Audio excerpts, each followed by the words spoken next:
There comes a moment in life when the surface no longer satisfies you. The noise of the world, the expectations of others, and the comfort of familiar routines can no longer hide the questions stirring within. You begin to sense a depth in yourself that has been waiting quietly for acknowledgement.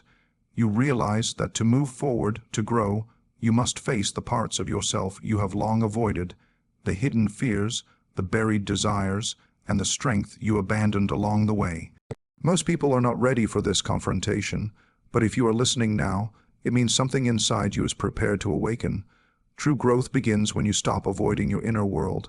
Most people spend their lives running from themselves without even realizing it. They stay busy, distracted, or constantly focused on external goals because silence exposes the thoughts they haven't dealt with.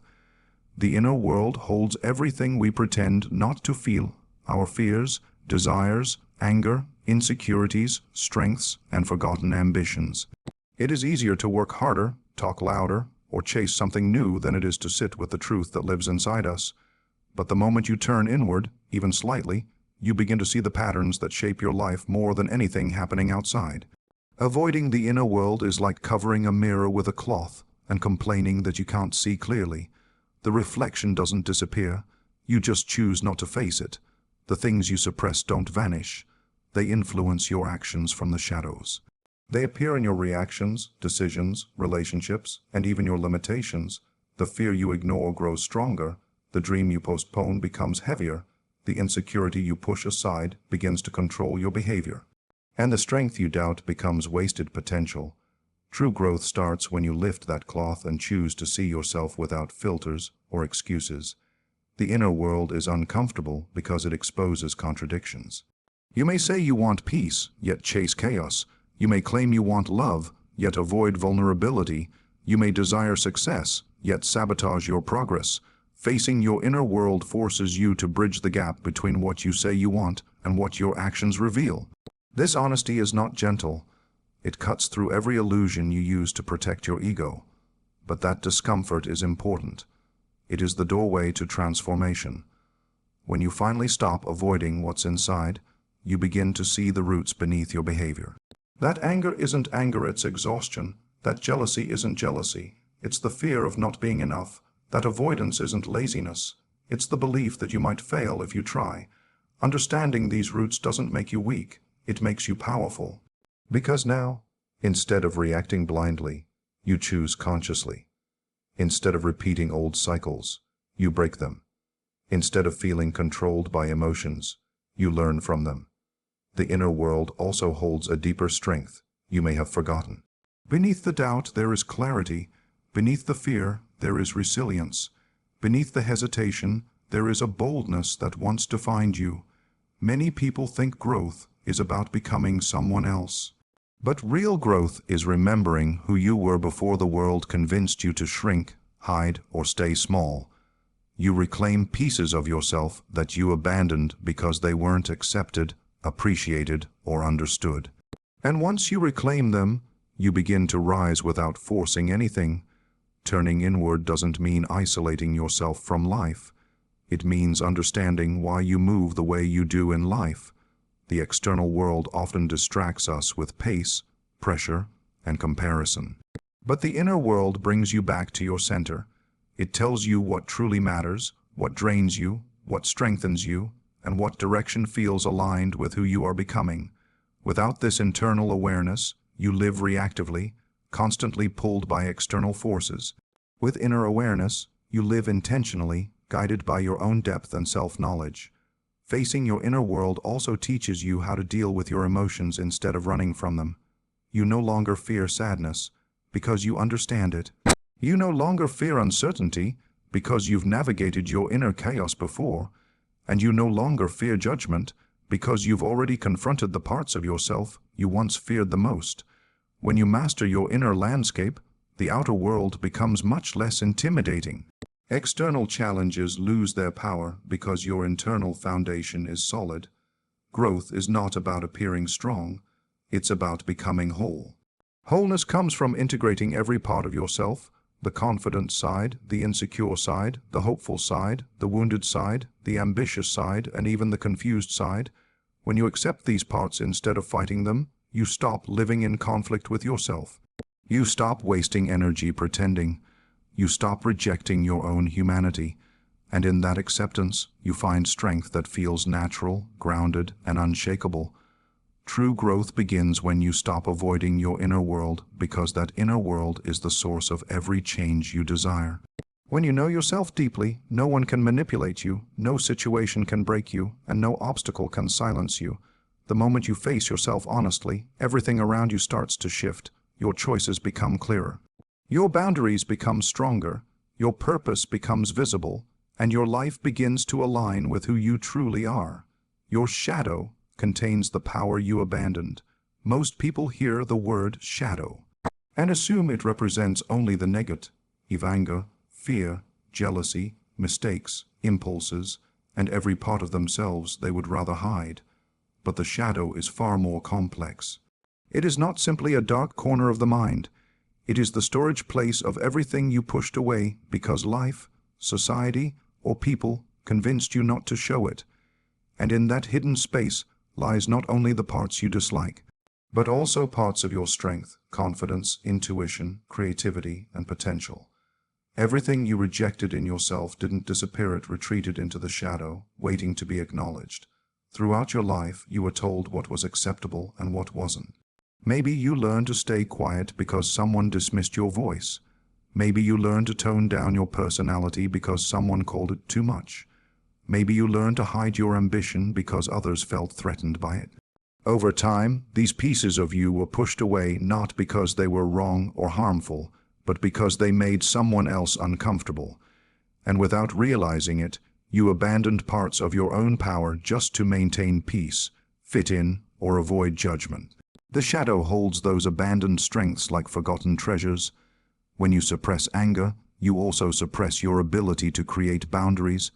When you hide your competitiveness, you also hide the drive that pushes you to achieve. When you silence your emotions, you silence your intuition. When you bury your pain, you bury your ability to rise above it. The shadow doesn't simply keep the traits you dislike. It also guards the raw energy behind those traits, the energy you once needed to protect yourself, grow, and express who you truly are. Most people are afraid of their shadow because they misunderstand it. They think facing it means exposing their flaws or reliving their pain, but the real experience is far deeper. When you look into your shadow, you begin to recognize the power you unknowingly gave up. That anger you pushed away was the strength you needed to speak up. That sensitivity you tried to hide was the gift that made you deeply aware of others. That confidence you buried under doubt was the courage that could have helped you take opportunities instead of watching them pass by. The shadow is not your enemy. It is the guardian of the parts of you that you lost along the way. When you approach it with curiosity instead of fear, you start to see how much of your personal energy has been trapped inside it. Every time you deny a part of yourself, it doesn't disappear, it leaks into your behavior in unconscious ways. This is why people find themselves overreacting, feeling drained, sabotaging their own progress, or chasing validation. These behaviors aren't random, they are signals from the shadow saying, you abandoned something important. The moment you begin to acknowledge your shadow, something changes. You start to reclaim the parts of yourself that once felt unacceptable. You realize that your confidence, boldness, emotional depth, and clarity were never gone. They were simply hidden behind layers of fear, shame, and old conditioning. As you face these hidden pieces, your personality becomes fuller and more stable because you're no longer fighting against yourself. You stop wasting energy maintaining an image and start using that energy to grow. The shadow also holds the authenticity you lost when you began shaping yourself to meet expectations. Every time you pretended to be fine, every time you forced yourself to smile, every time you silenced your truth, you fed the shadow with a piece of your real self. Reclaiming that authenticity is not easy. It requires honesty and self-awareness, but it gives you a strength that is grounded and unwavering. You stop living through filters. You stop apologizing for your existence. You stop shrinking to make others comfortable, The power inside the shadow also reveals itself when you confront the emotions you once ran from. Fear becomes courage once you understand its message. Sadness becomes wisdom once you learn where it comes from. Anger becomes self-respect once you see what triggered it. Every emotion in the shadow has a purpose, and once you learn that purpose, the emotions stop controlling you and start guiding you. Reclaiming your shadow is the process of gathering every part of yourself that you left behind. It is not about becoming perfect, it is about becoming whole. When you integrate the shadow, you take back your strength, your confidence, your clarity, and your inner authority. You no longer depend on external validation because you have reclaimed the internal power you once abandoned. And once that power returns, your life shifts in ways that feel natural and deeply authentic. You create your own timing by acting with courage. Most people spend their lives waiting for the right moment, the perfect opportunity, a sign, a reassurance, or the feeling of absolute certainty. They imagine growth as something that happens to them instead of something that happens through them. But timing is not a gift that appears on its own. It is something you shape through your decisions, your willingness to take risks, and your ability to step into moments that feel uncomfortable. Courage is the force that turns hesitation into motion, and motion is what turns timing into possibility. When you wait for life to arrange itself perfectly, you place your future in the hands of chance. You allow fear to dictate your pace. Fear makes you believe you need more preparation, more clarity, more confidence before you move. But confidence doesn't come before action. It grows because of action. Clarity doesn't precede courage. It emerges when you take the first step into the unknown. Every breakthrough in your life will demand an act of courage before you feel ready for it. The people who seem to have perfect timing aren't lucky. They are brave. Courage is not the absence of fear. It is the decision that something matters more than the fear you feel. When you choose courage, you shift the direction of your life. You may not control every outcome, but you control your position in the moment. You control whether you stay stuck or move forward. You control whether your future shrinks or expands. Timing becomes something you influence rather than something you wait for. What most people misunderstand is that opportunities rarely announce themselves. They don't come with clarity, comfort, or certainty. They come disguised as discomfort, risk, or change. You may feel unprepared, uncertain, or even intimidated when the moment appears, but that tension is a sign that you are standing on the edge of growth. Acting with courage in those moments is what creates a shift, internally and externally. You begin to influence the trajectory of your life in ways that would never happen if you waited for permission or perfection. Every major turning point in your life will come down to a choice. You either act despite the fear or retreat because of it. Retreat keeps timing stagnant. Action reshapes the timeline of your life. When you take a step, even a small one, you alter the chain of events that follow. You meet people you would have never met. You learn things you would have never discovered. You unlock abilities you didn't know you had. One courageous choice creates a ripple effect that expands your possibilities. The reason courage creates timing is because it aligns you with your inner momentum. Deep inside, you already know what you should be doing. You already feel the direction calling you.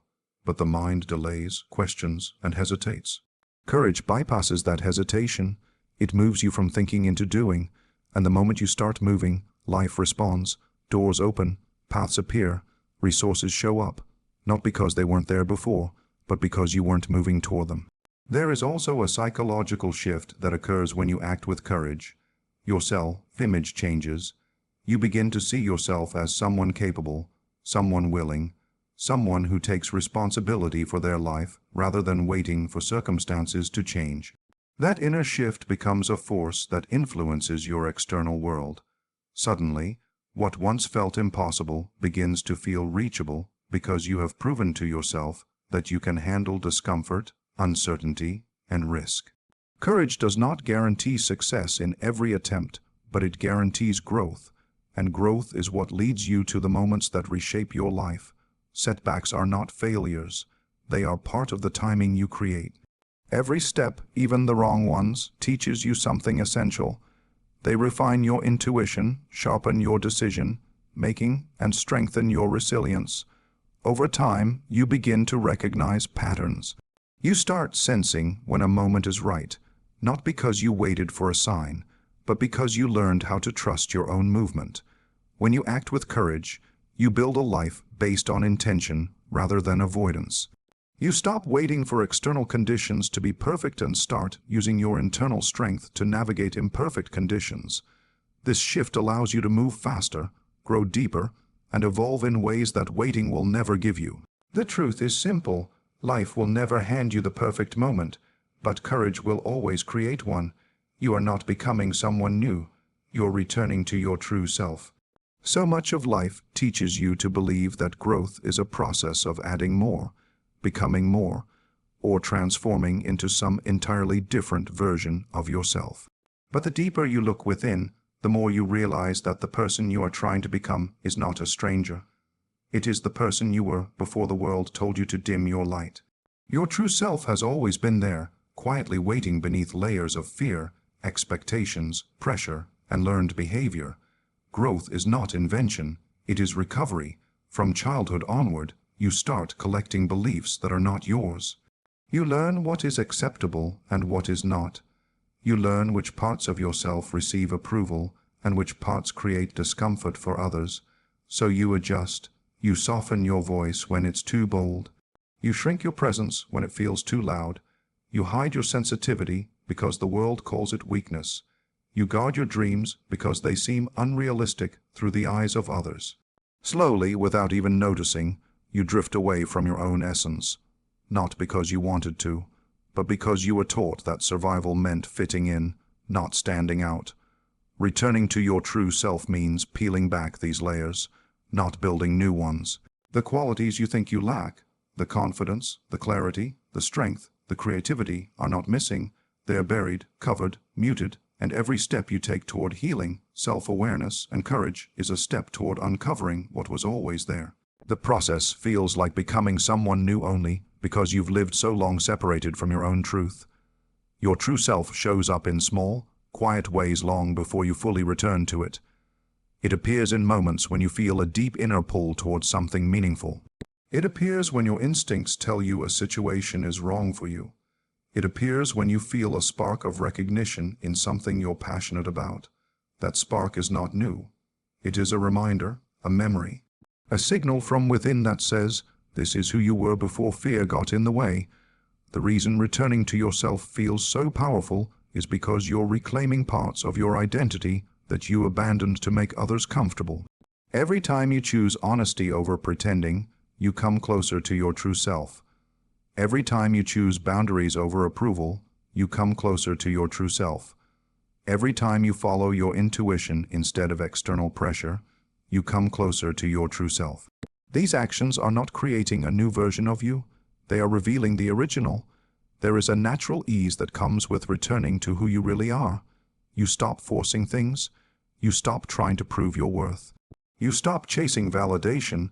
You stop molding yourself into shapes that don't fit. Life becomes lighter not because it becomes easier, but because you are no longer fighting against your own nature. The conflict within you softens. Your internal voice becomes clearer. You feel more grounded, more aligned, more purposeful, not because you transformed into someone else, but because you stopped betraying yourself. But this return requires honesty. It requires looking at the ways you've changed yourself to survive. It requires acknowledging the beliefs that were never yours to begin with. And most of all, it requires the courage to let go of the identities you built around fear, pain, or expectation. These identities may feel familiar, but they are not you. They were temporary versions created to protect a deeper truth within you. As you reconnect with your true self, you begin to remember things you forgot, the dreams you once had, the personality traits you used to express freely, the way you used to think before doubt shaped your choices. This remembering is not nostalgia, it is recognition. It is the unfolding of your original design. You begin to move through life with an authenticity that feels almost sacred. Not loud, not dramatic, just real. Your true self is not perfect, but it is whole. It doesn't seek permission because it already knows its value. It doesn't fear judgment because it no longer needs to hide. It doesn't chase what isn't meant for it because it understands its own direction. Returning to this version of yourself is the most profound form of growth, not because it adds something new, but because it brings you back to everything you quietly lost along the way. You are not becoming someone new. You are remembering who you were before the world convinced you to forget. Most people aren't ready for deep self-confrontation, but you are. The idea of facing oneself sounds simple, yet it is one of the most demanding experiences a person can undergo. Self-confrontation requires more than awareness. It demands honesty, vulnerability, and a willingness to see truths that may disrupt the comfort of familiar patterns. Most people avoid this because the mind naturally gravitates toward what feels safe, even if that safety is built on illusions. The routines, distractions, and roles people play become shields that protect them from the deeper questions. Why do I think this way? Why do I react this way? What am I afraid of? What am I pretending not to know? These questions expose the layers beneath the surface, and that exposure can be unsettling. Yet the fact that you are drawn to this level of inner depth means you have reached a stage where truth matters more to you than comfort. Deep self-confrontation means meeting the parts of yourself you've avoided, misunderstood, or judged. It requires acknowledging emotions you pushed aside because they were inconvenient, overwhelming, or painful. It means recognizing that some of your behaviors weren't random. They were shaped by experiences, wounds, expectations, and fears that you never fully addressed. Most people sense this, but they turn away before looking too closely. They fear that facing these buried truths might destabilize their current identity, even if that identity is fragile or unfulfilling. You, however, have reached a point where staying the same feels more costly than changing. You are no longer satisfied with half-truths or with pretending that certain emotions don't affect you. You want clarity, even if clarity comes with discomfort. Self-confrontation exposes contradictions inside you. It forces you to see the gap between who you believe you are and who you truly are beneath the collected habits, defenses, and expectations. It reveals moments where you settled, stayed silent, or avoided action not because you lacked ability, but because you doubted yourself.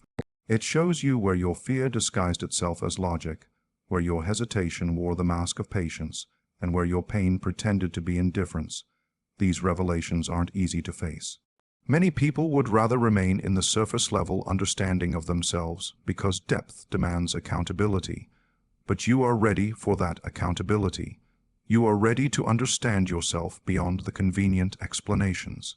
There is a distinct strength in admitting truths that once intimidated you. When you confront your inner patterns, the illusions that used to control you begin to fade. You realize that some of your fears were inherited, not chosen. Some beliefs were absorbed, not aligned with who you really are. Some of your limitations weren't weaknesses. They were coping mechanisms built during times you didn't know any better. This recognition is not shameful, it is liberating. It allows you to reclaim the pieces of your identity that were overshadowed by old stories or outdated expectations. Most people don't reach this point because they stop at the edge of discomfort. You, on the other hand, keep going. Deep self-confrontation also requires emotional courage, the courage to feel rather than suppress. Many people fear their own emotions because they assume feeling deeply will break them, but emotions don't break you, avoiding them does. By allowing yourself to sit with your feelings instead of escaping them, you develop a strength that cannot be taught by anyone else. You begin to understand the roots beneath each emotion, the longing behind sadness, the message inside anger, the fear beneath hesitation, the desire behind envy. These inner signals become clearer, and your relationship with yourself becomes more honest, more grounded, and more stable. Another reason most people avoid self-confrontation is because it threatens their familiar narratives. People cling to their stories, the story of being the strong one, the quiet one, the misunderstood one, the victim, the achiever, the caretaker. These identities can feel safe even when they limit growth. Self-confrontation challenges these stories and reveals where they no longer fit. You are ready for this challenge because you sense that the identity you've carried so far is not the full expression of who you are. You're willing to let outdated narratives fall away to make room for a more authentic version of yourself. To confront yourself deeply is to recognize both your shadows and your strengths without distortion. It requires looking at your flaws without collapsing and seeing your potential without dismissing it. This balance is rare because it asks you to be both compassionate and honest at the same time. And yet, this is exactly where growth happens. This is where self-respect takes root, where self-trust develops, and where inner alignment begins. Most people aren't ready for this level of inner work because it requires more strength than avoidance, more maturity than denial, and more courage than comfort. But you are ready because something within you has grown tired of staying on the surface. You want depth, clarity, truth, and transformation, not illusions. You are prepared to face yourself, not to criticize, but to understand, not to judge, but to evolve. And that readiness marks the beginning of a powerful shift within you. You are standing at the edge of your own truth, and the courage to confront it is what separates growth from stagnation. The shadows within you are not enemies. They are the sources of the power and wisdom you have ignored. Every uncomfortable reflection, every hidden truth, every unspoken part of yourself is an invitation to return to wholeness. Most people will turn away, but you are ready. Step forward, face yourself honestly, and reclaim the self that has been waiting all along. The journey inward is where your true life begins.